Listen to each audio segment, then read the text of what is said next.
Good day, everyone. We are live from Montreal and Quebec City, and we'd like to welcome you to this Astroskin live webinar. My name is Dr. Catherine Pleva. Some of you may know me as Dr. Cat. I'm a clinical applications specialist with the Astroskin team, and I'll be the host of this webinar. We are also pleased to welcome two guest speakers who will present some of their current work with the Astroskin. Dr. Amy Seilder from the Naval Health Research Center, as well as Dr. Amir Hadid from McGill University. Thank you for taking the time to join us today. We're excited to show you what our team has prepared for this webinar. First, we will explore the Astroskin vital signs monitoring platform and what it can do. Then we'll talk a little bit about the history of Astroskin in space, along with news of upcoming missions for 2022. Then we'll switch gears and hear from our guest speakers about how the Astroskin vital signs monitoring platform is being used here on Earth. All right, let's get started. I'll take a couple of minutes here to give you a bit of a background about our company and what we do. Our company, Kare Technologies, was founded in 2006, and we are based in Montreal, Canada. We've built the company around a value proposition which allows us to support clients from various industries and segments. This is delivered by leveraging our two end-to-end platforms, the Astroskin Connected Health Platform, as well as the Astroskin Vital Signs Monitoring Platform. We also design and manufacture health sensors, which are integrated seamlessly into our smart clothing. Since 2012, with the launch of the first Astroskin, we've built a complete infrastructure which allows you to collect real-world health data, which can be leveraged by our cloud-based solutions and software that we've developed. We also offer data management, analytics, and reporting tools to help you make sense of all of this data with artificial intelligence. Today, we've sold Astroskin and Astroskin in over 100 countries, and we have over 130 peer reviews, validations, and scientific publications from our research community. Astroskin itself generates thousands of data points per minute.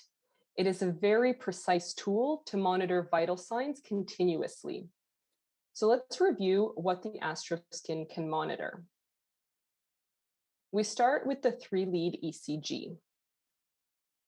The Astroskin shirt is built with 4 embedded textile dry electrodes, which report a continuous 3-lead ECG. This allows us to monitor the heart rate, QRS events, as well as RR intervals. Next, we have a dual-channel breathing sensors. The Astroskin shirt integrates 2 respiratory inductance plethysmography, or RIP sensors, built around the body at the thoracic and abdominal levels, which allows us to monitor breathing rate, minute ventilation, tidal volume, as well as inspiration and expiration events.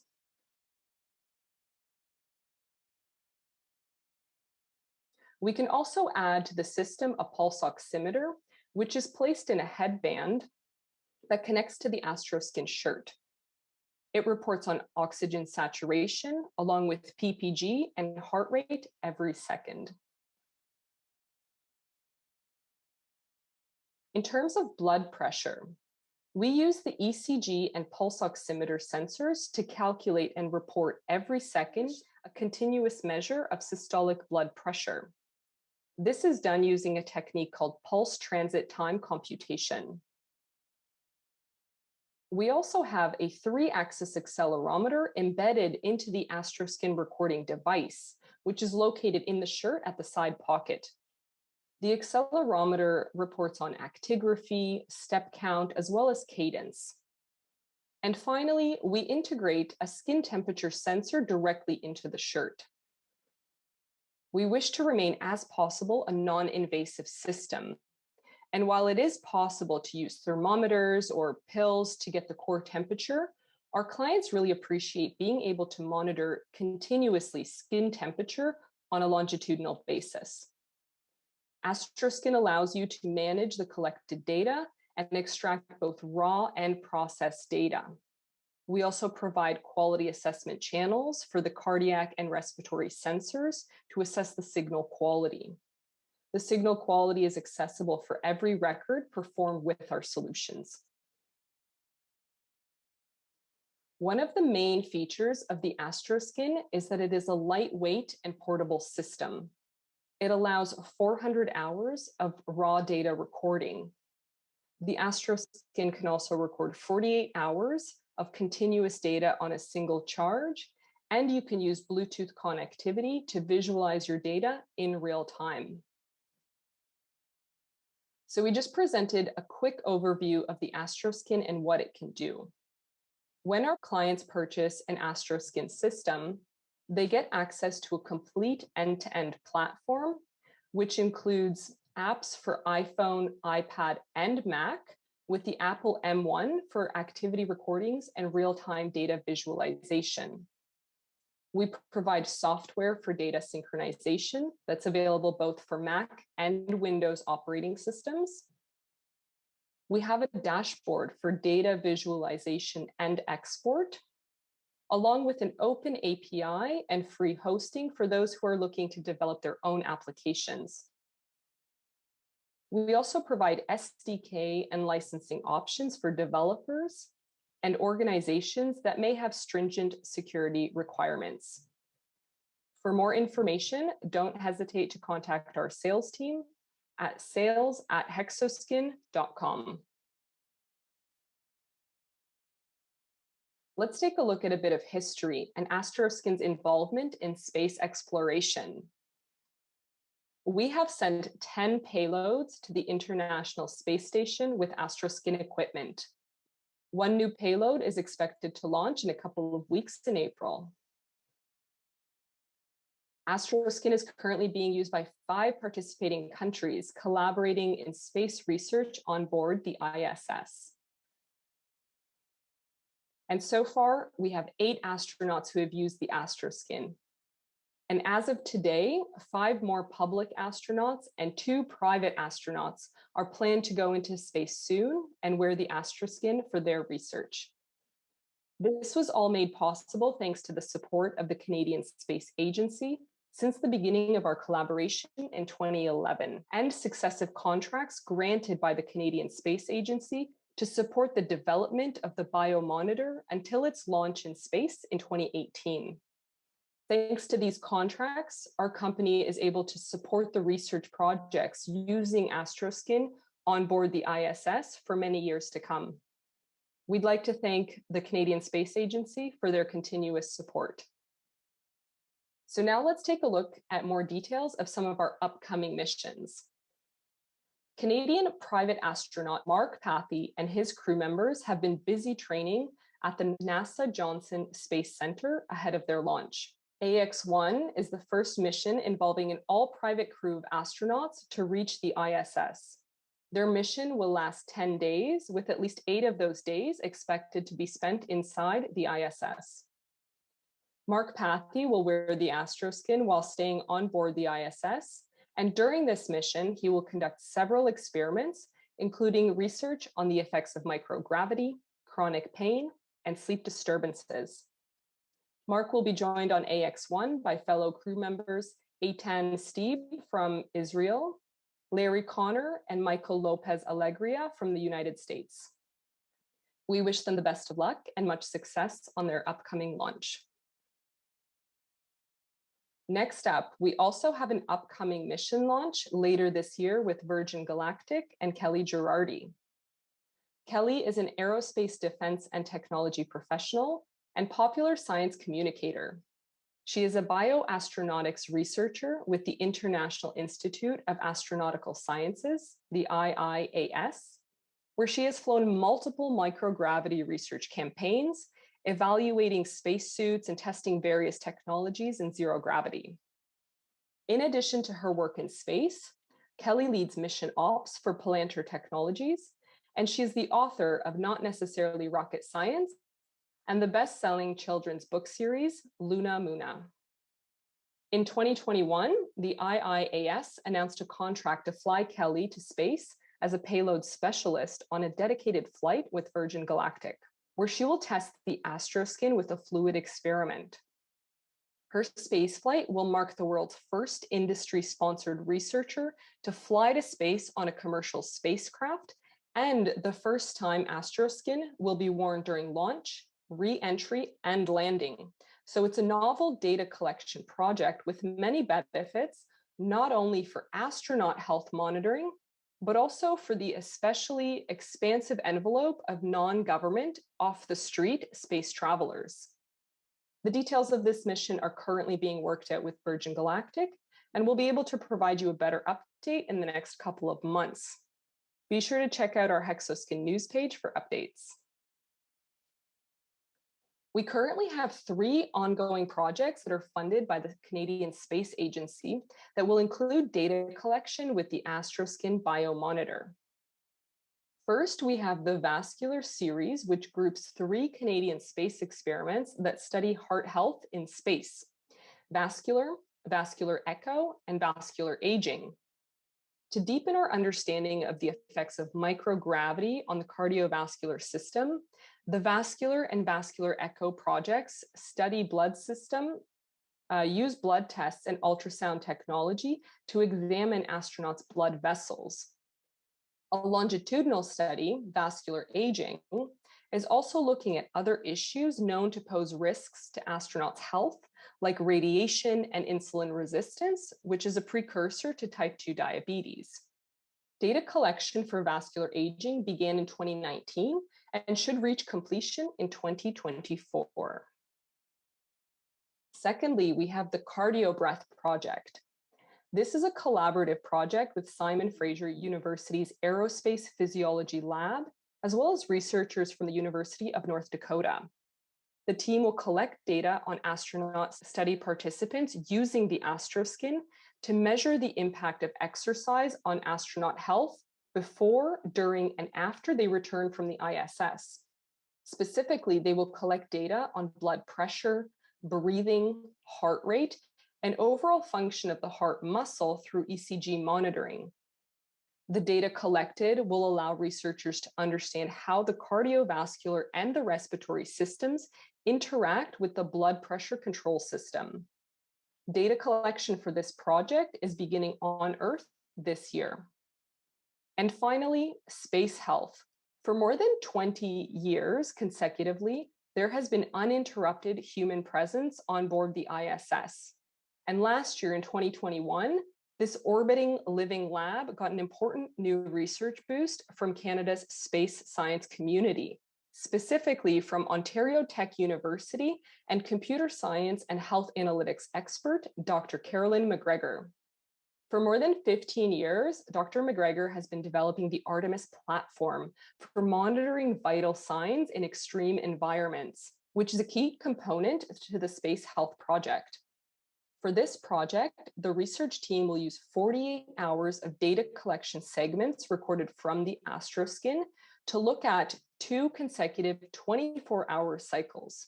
Each time, they will evaluate resilience and assess the impact of exercise, activities, caffeine intake, sleep, and mental health state on the impacts of the cardiovascular system. The astronauts will answer questionnaires to assess their levels of stress, which will then be factored into the computation for the impact of adaptation and cardiovascular deconditioning. Dr. McGregor's team will also test extensions of the Artemis Big Data Computing Platform to demonstrate its potential for autonomous health monitoring during long-range and lunar missions. And speaking of lunar missions, next up we have the Space Medicine Operation Mission, which will be going live from April 10th to 23rd. This is an analog mission at the Mars Desert Research Station, where Dr. Nadia Marouf is the Health and Safety Officer. She is a medical scientist with expertise in cardiac sciences, and she is currently working as part of a clinical trial team at the University of Calgary, Cummings School of Medicine. Nadia is also an astronaut scientist candidate, who is very passionate about biomedical space research and advancing the health, safety, and wellness of space explorers. Nadia aspires to conduct scientific experiments as a clinician scientist at the future moon base, solve a few medical mysteries, and use this scientific knowledge to contribute to the improvement of the health and quality of life of all Earthlings. As part of this mission, Nadia's objectives will be to evaluate the efficacy of long duration continuous passive vital sign monitoring to detect subtle changes in overall health, to validate the Astroskin and AI algorithms to predict changes in cardiac abnormalities, as well as to develop cardiovascular deconditioning countermeasures to address changes in astronaut health. As Astroskin becomes more involved in space projects, our community of clients and researchers utilizing the Astroskin both for space and Earth projects also continues to grow. We support our clients across various industries, including government, healthcare, academic, and industry projects, and we are excited about the insights that our Astroskin vital signs monitoring platform can bring to light for our clients. So now to bring it back and hear about some of these interesting projects and ongoing projects that are happening here on Earth, I'd like to welcome our first guest speaker, Dr. Amy Seilder. Amy is a research engineer at Leidos and working at the Warfighter Performance Division at the Naval Health Research Center. Okay, so thank you very much for inviting myself and Naval Health Research Center to present and talk at your webinar. Very excited to share some of the work that we're doing in our research in biomonitoring of warfighter performance, as well as how we are hoping to use the Hexoskin and Astroskin products integrated with some of our research. So my name, again, is Amy Seilder. I have my PhD in biomedical engineering. And I work again here at Naval Health Research Center in the Warfighter Performance Department. So this is a map of where we're located. It's San Diego, and that's the farthest south and west that you can get in the United States. So we can see Mexico from Point Loma. On the map above, on the very top, is Coronado Island. If you've ever been to San Diego, it's an extremely popular tourist destination. And then what would be in the upper left is the downtown city of San Diego. And San Diego has a lot of different military installations and a lot of Navy ships to look at if you ever come visit. So before I continue, I want to acknowledge all of our funding sources that I'm going to mention in this presentation, and also make note that the opinions and statements that I make for the rest of the presentation are my own opinions, and they don't necessarily represent those of the United States government or any affiliate. So NHRC, Naval Health Research Center, is a military research command. We're not a training command, meaning our entire mission is to improve the health and well-being and performance of the United States military, our veterans, and translate that work into the civilian population. We have three main lines of research, which are divided into what are called directorates, and within the directorates are departments. So very similar to a university setup. The first is operational readiness, and that's where I work and my colleagues work. Most of my colleagues work. Within that, we have Warfighter Performance Department and the Medical Modeling and Simulation Department, which is epidemiology work, using large databases throughout the military health system. Next is military population health, and the picture describes that quite well. If you look at the United States military as a whole, how do you understand that? How do you improve that, optimize that through two departments, health and behavioral sciences, which is usually stateside, so here in the United States, as well as a little bit overseas. Those are who deployed overseas, and then deployment health in operational environment. And finally, operational infectious diseases. So we have an entire infectious disease department who does a lot of work on both stateside again and diseases overseas. And they work a lot in conjunction with some of the other infectious disease departments, as we do throughout the other branches of the military. So I'm going to focus primarily on warfighter performance and operational readiness, because that's the department that I'm in, and that has to do a lot with warfighter, individual warfighter monitoring using biometrics. So one of the labs in our department is the Sleep Tactical Efficiency and Endurance Lab, or STEEL. We have a lot of neat equipment that we use to monitor the warfighter, test them, put them in different situations. So this lab utilizes sleep rooms within our building, and they're equipped with telecoms, infrared cameras. The participants wear various monitoring equipment. You can see in the background of one of these pictures, I believe these might be the Astroskin shirts. Sound attenuating cognitive performance testing rooms, which are in the upper right. So those are sound chambers. And then driving simulators of three things that we use a lot, as well as monitoring devices out in the field. So various wearable sensors to monitor sleep, activity level, things like that. So for example, with this slide, a participant might, one of the research studies, they sleep overnight. We monitor their sleep. We wake them up in the middle of the night, have them do cognitive tests in these sound attenuating rooms, have them perform a driving simulation. Some of them would perform shooting simulations. Some of them, and then we put them through different situations to help them wake up or help them fall asleep. And measure their performance. And you can see the participant in the lower right has EEG sensors on him. We also have a lot of different equipment to measure functional movement and body composition. So a biodex dynamometer, as you can see in the upper left, a protokinetics instrumented walkway, which is based on the east coast of the United States.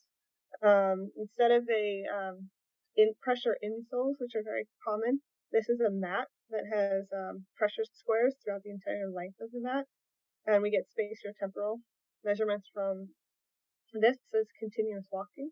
We have a DEXA scanner, so body composition and bone density. We use that both for diagnostics in some of the special operations forces, as well as to understand how body mass distribution might affect someone's physiology, biomechanics, and overall performance. Additionally, we have a bunch of support plates for jumping, for balance, some functional movement screen and wide balance test devices, as well as the neurocom and some other portable static and dynamic balance tracking devices. And we use all of these things should have counted a large number of studies going on between 4 or 5 labs within this that share this building space, and we all work together through biomechanics, sleep, nutrition, environmental physiology, and regular performance physiology. So shown here is an example or a picture of a participant walking on our Karen device, which is a virtual reality system that we use for a large number of studies. This is part of the lab that I'm a part of, the Physical and Cognitive Operational Research Environment, or 5-Core Lab. Our motto is testing of physical and cognitive performance utilizing operational objective measurements in laboratory and field environments. So to summarize, as it says, we look at the combination or the integration of physical and cognitive performance in warfighters, and how does that impact their physiology, and then integrating again sleep and nutrition into their physical and cognitive performance. So this participant here who's walking through a virtual environment, and he is asked to shoot at various targets. We're measuring in the situation trip. We measured his accuracy, his timing, and for example, he could be asked to do this in the middle of the night when he wakes up from sleeping. People before or people after traumatic brain injury, and different situations we can change in this environment. So as I said, our lines of research are quite broad. We do clinical and operational research. So some of our clinical research involves fall prevention in persons with an amputation, orthopedic injuries, anywhere from tendinopathies, ligaments, surgeries. We work with the orthopedic surgeon in the area, and we have multiple physical therapists and athletic trainers on staff as well. Vestibular physical therapy. This is a large line of research that we have using the Karen system, again shown here. as well as transferring or demonstrating portable systems, so augmented reality and virtual reality. And again, monitoring physiological health or physiological response, both on the Karen and then in portable systems. Traumatic brain injury, again, very similar to vestibular rehabilitation, and some therapies to address and measure post-traumatic stress. So improve outcomes in people that have PTSD. Operational research is also quite broad. A lot of this happens out in the field at the various training commands around San Diego. We evaluate personal protective equipment, body armor, helmet, backpack. We measure human interaction and performance with the PPE. So, for example, right now we're looking at how does wearing a hip belt versus not wearing a hip belt when walking with extremely heavy loads, how does that affect spinal forces and shear forces in the spine? Load carriage, fatigue medication, which is a very collaborative effort, and sometimes the effectiveness of simulated training. So that was similar to the service member who is walking on the Karen and doing shooting scenarios in a simulated environment, which both saves time and money, and it allows us to measure. Again, it's all about measuring and improving warfighter performance and rehabilitation using various monitoring systems. A little bit more about the Karen is that it can be used for a wide number of things. Like I said, it has optical motion capture, which is where our motion capture system is located in this environment. They can walk with or without this virtual environment. 180-degree curved screen, motion platform. This is a MOTEC instrumented treadmill. So 6 degrees of freedom, unlike just incline and decline from a lot of the other treadmills. Changing surfaces, it can vibrate. Like I said, the split belt force instrumented treadmill, a programmable sense system, which has been used to, it's quite accurate or quite believable, simulate post-traumatic stress. And there's some very pleasant and very unpleasant sense there. And again, going back to the biomonitoring theme, you can very clearly measure someone's stress reaction, or whether that be good or bad, with different environments, including sense. An integrated laser shooting simulator, which we have here, as well as in the thermal chamber, which I'll show soon. And mobile, augmented, and virtual reality systems. We have a variety of different types. So the Environmental Physiology Lab, which I just mentioned, is one of few in the U.S. It is very large. It has 20 feet wide and 29 feet long. The temperatures in there can range between -20 and 120 degrees Fahrenheit. We can change the humidity, cause wind, and change the radiant heat settings. So you can see a participant walking on our treadmill. We have 4 large treadmills in there. They're oversized treadmills, so we can have up to 8 people walking or running. It's a little dangerous if there's 8 people running on those treadmills at the same time. The participant here is wearing a mask, and so we can both measure their oxygen consumption, so their energy, as you might do in a standard laboratory, or we can have them breathe hypoxic air to simulate altitude. So by having them breathe reduced oxygen, we can simulate a high altitude environment. So, decrease the temperature, we can increase the humidity, things like that, and create a simulated environment. In this lab, we also have the shooting system, the laser shooting system. And as you might expect, lots of physiological measurements occur in this. So core body temperature, heart rate, EEG, oxygen or blood oxygen levels, and things like that. So integrated measurement tools is really what we're looking for. We want everything, we want to measure all the important things as possible in the different environments. So some of these things we have integrated in the environmental chamber as well as in the Karen system. And some of this is outdoors as well, is electromyography, so muscle activity, electrocardiography or ECG, heart signals, EEG. We have both wet and dry mobile EEG systems, which can be taken outdoors. Heart rate, respiratory rate, eye tracking, which a lot of times is used for shooting as well as for vestibular therapy. head and body posture and movement tracking, whether inertial measurement units or through the optical motion capture system.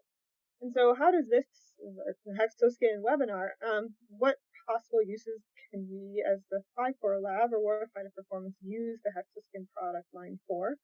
We're hoping to use them for a variety of things in the future as the development continues of the product. So the garment, as you know, is fitted. It's a fitted shirt for long-term use during activity, walking, running, and jumping.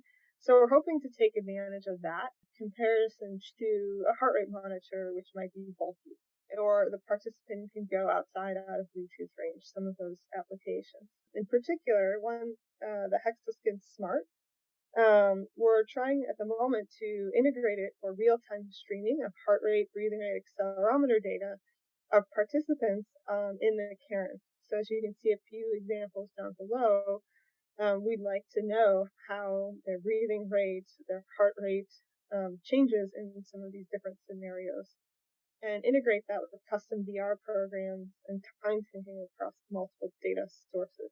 The benefit of the Astroskin is that it now has the oxygen, the SpO2, so the oxygen saturation and 3-lead ECG, which we are, again, hoping to use for validation purposes against products that we're developing. An example of our virtual reality in use and the development and integration that we're doing. Another product, and one of the main uses that we're hoping to use the Astroskin for, is in conjunction with the funded study through DTRA, the Defense Threat Reduction Agency, in collaboration with Arizona State University and Naval Surface Warfighter Center in Indian Head. And this is called the ear wearable device. It's a device that is a wearable device, as you can see these participants, goes in the ear, and this device is being developed to identify bio and chemical war hazards in the field through the monitoring of both a direct chemical sensor, but also through changes in heart rate, changes in SpO2, or blood oxygen saturation, changes in blood pressure, temperature, things like that. Everything, all of those things could be measured with this ear wearable device. So currently, because that's in the development stage, we want to compare it to gold standard measurements. And we're in the process of integrating that or determining if we can use the Astroskin shirt to add that gold standard measurement for heart rate and blood oxygen level. As you can see, the participant in the left is wearing the Astroskin SpO2 sensor on his forehead. And through that validation, and again, a wearable shirt such as the Astroskin might be able to allow us to do that in one combined unit. That'll help us to develop this ear wearable device and deploy it in the field. Thank you so much, Amy, for sharing all of the work that you've done. And as you can see, there's a lot of different research projects that are ongoing using both Hexoskin and Astroskin systems. And if you'd like to learn more about these ongoing projects at the Naval Health Research Center, use this QR code to contact them directly. So next up, we're going to welcome Dr. Amir Hadid. Amir is a postdoctoral researcher at McGill University, and he is the co-founder of the WeSense initiative. And we'd like to welcome him now to present on the WeSense project. Thank you, Catherine, for the invitation to present this exciting topic. So before we dive into the details of the WeSense project, I would like to take the opportunity and present our lab, CIRPL, the Clinical Exercise and Respiratory Physiology Lab. It's being led by Professor Dennis Jensen, who is also on this talk together with us today. He's the principal investigator. And basically we have a very, I would say, a wide research program focusing on 4 different areas and serving very wide types of population. It starts from COPD patients, that we search different strategies and non-pharmacological and pharmacological strategies to improve their quality of life. Then we have exercise physiology studies. We also work with elite athletes, try to improve their performance, optimize their performance during training and contests. And we have another research program focusing on wearables for early detection of illnesses, and in some cases also detection of deterioration episodes in sick people. And this is my focus in this research group. And of course, wearables can give us a lot of useful information to manage our health, and especially with the research with the recent pandemic. I think that all of us has had the same experience in the last couple of months. You know, you had a scratchy throat, and then you ask yourself, maybe it's COVID, and then you start to convince yourself, no, it's the cold weather, especially if you live in North America. But we don't really know, and we can use wearables to get very useful information and get much better knowledgeable decisions about our health. I can share with you my personal experience. I'm using wearables, and I had COVID two months ago. You can see here that my resting heart rate was around 48 beats per minute, started to go up until 65 beats per minute. My body temperature was rising by 0.4 degrees, which we don't really feel, 0.4 degrees. It's not fever, but it is detectable by the wearables. And my heart rate variability was going down below my normal range. Then I said, okay, something is happening here. I get tested and I was positive for COVID. Then the symptoms appeared only here 2 days later. So what we actually did is saving 2 days of pre-symptomatic or asymptomatic infection. And during these 2 days, I did not transmit the virus to other people. So the potential of using wearables for infectious disease management is huge. And to be honest, with COVID, it's now pretty straightforward that we can use consumer grade wearables for early detection. However, if we take a step back and we say, okay, there are other viral infections except for COVID, for example, influenza, RSV, other coronaviruses. For most of us, they will be benign, they will do nothing, but for other people, they are critical. So we should be able already to detect them and take the right precautious measures. And another thing is that if we only be opportunistic and say, okay, we have heart rate monitor, what are we doing with this? We miss many other physiological parameters. So we wanted to take a step back and ask the question top down. Okay, what are the physiological parameters that are changing during a respiratory viral infection? And then we can ask, okay, how is the blood pressure changing? How is the respiratory rate changing? And many other parameters. And this is exactly the goal of WISense. We would like to develop a physiological signature for viral infection, for respiratory viral tract infection, for example, influenza, and maybe later for other infections. And we will need to combine very accurate physiological measurements with the machine learning and AI in order to create this signature. And we took some strategic decisions here, which is very unique and unusual in this type of research, to use high-grade sensors with high sensitivity and high precision. And then we maximize the measurable parameters. We look at almost 30 different physiological parameters. I'll detail in a few slides. We also decided to induce the infection. This way, we are not just waiting for someone in the community to get infected.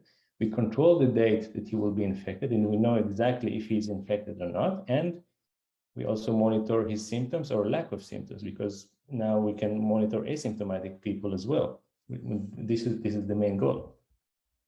And in order to achieve this, we need to have an insight about the inflammatory process or the host immune response. So not relying on symptoms to measure the immune response, but relying on the inflammatory biomarkers or the host response processes that are happening regardless of the presence of symptoms. We have a very multidisciplinary team led by Professor Jensen and myself. Together with us, we have Dr. Emily McDonald. She is an expert in clinical trials from the McGill University Health Center. Professor Michael Liebman, Dr. Chang, and Dr. Pappenberg, they are all very well-known infectious disease experts from the NUH as well. And Dr. Phil Dixon, he is an expert in machine learning and AI from University of Montreal. And we came up with this unique design in which we look at people at screening to make sure that they are completely healthy. And then we follow up, we take a very robust period of baseline of 7 days. And then they come to the hospital, they get inoculated with the live attenuated influenza vaccine. So this is actually a live influenza. It's only attenuated, so it does not create a severe response like real influenza. So it creates a very mild response in some people and even no response, no symptoms in other people as well. And this is exactly what we're trying to achieve, to see if we can detect these subclinical changes. If we can detect these subclinical changes, we can detect also most severe influenza, like the wild type influenza. And then we follow up these people to monitor their immune response and physiological response until recovery. During all this time, which is almost 14 days, we monitor their physiological parameters. In selected time points, we take the blood biomarkers. We look at 51 different biomarkers, all the interleukins, CRP, IP10, and so on. They are very sensitive in the detection of inflammatory process or immune response to a viral infection. And after the inoculation, we take blood draws twice a day. So we can actually have a very high resolution of the immune response. We also do a constant rate stare test. We would like to elevate a little bit the physiological demand above the metabolic rate that is happening when we are sedentary most of the time, to see if there is like any signal there. Twice a day, the participants gave symptoms and how they feel. They're using a questionnaire on their smartphone. And in selected time points, especially in the beginning and after the inoculation, we took nasal swab first to make sure that the people who are enrolled are completely healthy. We look at 21 different pathogens, all the pathogens that can cause viral infections in the upper respiratory tract. And after the inoculation, we want to make sure that the influenza virus is really there and that there are no other viruses or other co-infections like COVID, rhinovirus, or others. We chose to use Astroskin as our lead wearables. We use other wearables as well, but Astroskin is the most extensive for us. From as far as we know, it's like the most extensive physiological wearable monitor. And specifically, what was most appealing for us is the focus on the respiratory rate and respiratory parameters like tidal volume, minute ventilation, and so on. Using these parameters, we can look not only on the 24 hours of respiratory rate, but also calculate parameters like breathing rate variability, and we're working on developing other parameters that might be indicative of the respiratory tract infections. We also, using this monitor, we also have access to raw data. We used many wearables, and some of them, when you upload the data to the cloud and then you export your data that you worked very hard to acquire, you get a processed data. And this data were processed using algorithms that you don't own, and you don't know what are the filters and what are the processes that used to generate the data. And what we like about Astroskin is that we have the algorithms of Hexoskin, we have the process data, and we have access to the raw data as well, which is very useful if you're trying to develop a machine learning algorithm for detection purposes. We also use the annotation tool on the Hexoskin app, which is being harmonized with the Astroskin for the same database. So what we used to call in the past context, like alcohol consumption, caffeine consumption, medications, workouts, first date of menstrual cycle, all of these things are now being acquired as data, high quality data. So the participants have the annotation tool and they annotate each one of these events. Just to let you know, for example, one beer before going to bed will elevate your heart rate as much as COVID is doing. So we need to be able to distinguish, is it the viral infection or is it the response to alcohol consumption? And I hope that this annotations will help us with the more specific algorithm. We use Astroskin and both Hexaskin in some cases where we don't need the headband. Here you can see Dr. Jensen wearing the Astroskin. I just chose his picture because he looks nicer with it. I use it as well. And sometimes we use Hexaskin as well because from the respiratory sensor standpoint, they are interchangeable. So the system is harmonized. We can use both for respiratory measurements. The architecture is a little bit complex. I won't go into all of it, just to let you know that we are using the smartphones of user or iPads, for example, to monitor on real time the parameters, the vital signs that we take. But the data is actually being captured by the recorder on the shirt itself. Now we use the vital signs on the smartphones in order to make sure that the signals are in high quality. So especially if the patient or the participant goes to his house for 7 days of baseline, then he has a feedback that everything is working and the signal is in high quality. Then we integrate all of the parameters that we collect into one database. We do the data cleaning, feature extraction, and classifiers for the machine learning, with the end goal of developing the prediction model of viral infection. Overall, we managed to recruit and follow up 58 participants, 18 to 59 years old. It's a relatively small sample size for this type of studies.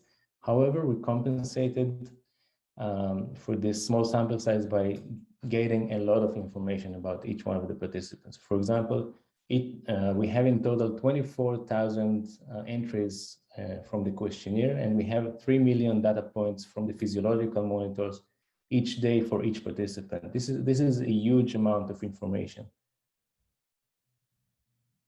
How the data looks like, I took just, for example, the respiratory rate, and we have in the same time the annotations of a person. So you can see 24 hours of breathing rate monitoring, and here we can see a leg resistance training. You can see elevated respiratory rate. Here, for example, you can see the sleep period, very stable respiratory rate. And then the person wakes up and walks his dog. So you can see again elevation in the respiratory rate. And what's nice to see here also is that the device was worn for almost 24 hours. And a very pleasant surprise for us was that participants wore the Astroskin on average for 17 to 18 hours per day, which is pretty good. It's a very high compliance in my opinion. If we look at the initial results from the immune host response, I chose only 3 biomarkers from the 51 just to show that the challenge actually works. So the live attenuated influenza vaccine caused elevation in these biomarkers, regardless of the presence of symptoms. So we use this temporal changes in the host response to train our algorithms. And what are we focusing now is trying to link the changes in the physiology with the changes in the immune system. It's a very challenging process. We still have a lot of work to do, but the end goal is having this detection algorithm. Are you sick today? Are you good? Or maybe it's not a viral infection, you have something else. We still have a long way to go, but we believe that this is the future of medicine, and we invest a lot of effort and a lot of money in this direction. And I hope that in a few months we can share with you successful results. I would like to take the opportunity and thank CIHR for the funding, and McGill Sports Science Institute, MyTax, and Hexaskin for helping to execute the study, and also for the funding as well. And thank you for listening. All right. Thank you very much, Amir, for your excellent presentation and all of the great work that you, Dr. Jensen, and your whole team have been doing. We're very excited about the upcoming publications that will come from that study, and all of that knowledge base that you've built up. So thank you very much, Amir, for sharing all of that, and we look forward to reading those results. And speaking of publications, since the launch of Astroskin in 2018, researchers have conducted research with Astroskin and have published several papers. Here's a list of some of our recent publications. We invite you to visit our page to access all of the articles. And we'd like to take this moment to really thank our clients and our researchers for all of the passion and the hard work that they do to push further these limits of knowledge on human physiology, both here on Earth and in space. We couldn't be more proud of the work that you've accomplished, and we are more excited to see what you will do next. So that completes our Astroskin webinar today. Thank you so much for joining us and attending this session. Make sure to visit our website at hexoskin.com for the latest news and details on our products and various projects. If you're not already subscribed, do subscribe to our mailing list to receive news and invitations for future events. And if you wish to get your hands on some of the Astroskin or Hexoskin, contact our team by phone or by email at sales@hexoskin.com.